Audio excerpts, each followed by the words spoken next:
Franz Kafka एक मशहूर German language writer थे। उन्हें दुनिया के सबसे प्रभावशाली राइटर्स में से माना जाता है। उनकी कहानियां अक्सर इंसान के डर और तन्हाई को दर्शाती है। लेकिन उनकी जिंदगी की एक कहानी ऐसी भी है जो दिल को गहराई से छू लेती है। एक दिन काफ्का बर्लिन के एक पार्क में वॉक कर रहे थे। तभी उन्होंने एक छोटी लड़की को बेंच पर बैठकर रोते हुए देखा। काफ्का उसके पास गए और पूछा, तुम्हारा नाम क्या है? तुम क्यों रो रही हो? लड़की ने कहा, मेरा नाम एलिस है, मेरी फेवरेट डॉल खो गई है। काफ्का ने उसके साथ पूरे पार्क में डॉल ढूंढी, लेकिन वह नहीं मिली। उन्होंने एलिस से कहा, उदास मत हो, हम कल फिर से ढूंढेंगे। अगले दिन जब काफ्का पार्क में आए तो एलिस वहीं थी। उन्होंने उसे एक लेटर दिया और बोले, तुम्हारी डॉल खोई नहीं है, वो तो एक एडवेंचर पर गई है। एलिस हैरान हो गई। एडवेंचर? आपको कैसे पता? काफ्का बोले, उसने मुझे ये लेटर तुम्हें देने के लिए दिया है। फिर काफ्का ने एलिस के लिए लेटर पढ़ा।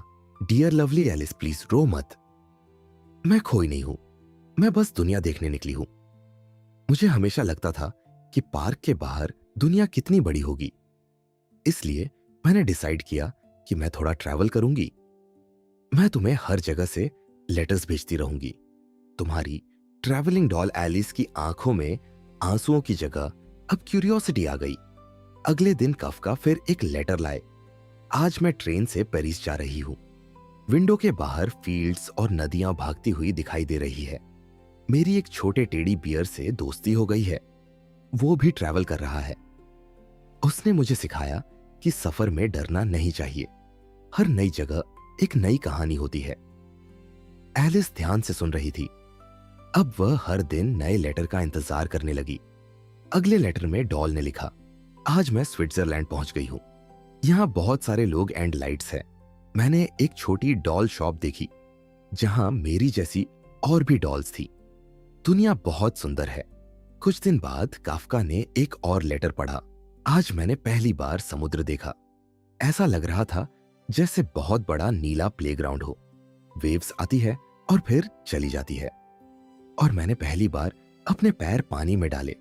बहुत मजा आया। एलिस चुपचाप सुन रही थी। उसकी इमेजिनेशन में उसकी डॉल का सफर जिंदा हो चुका था।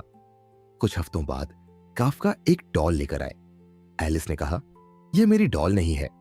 काफ्का मुस्कुराए और एक और लेटर दिया। उन्होंने पढ़ना शुरू किया।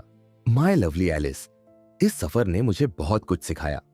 जब हम दुनिया देखते हैं तो हम थोड़ा चेंज हो जाते हैं। इसलिए शायद मैं अब थोड़ी अलग लग रही हूं, लेकिन एक चीज कभी नहीं बदली, तुम्हारे लिए मेरा प्यार। एलिस ने डॉल को गले लगा लिया। कई साल बाद जब एलिस बड़ी हो चुकी थी, उसे वही डॉल एक अलमारी में मिली।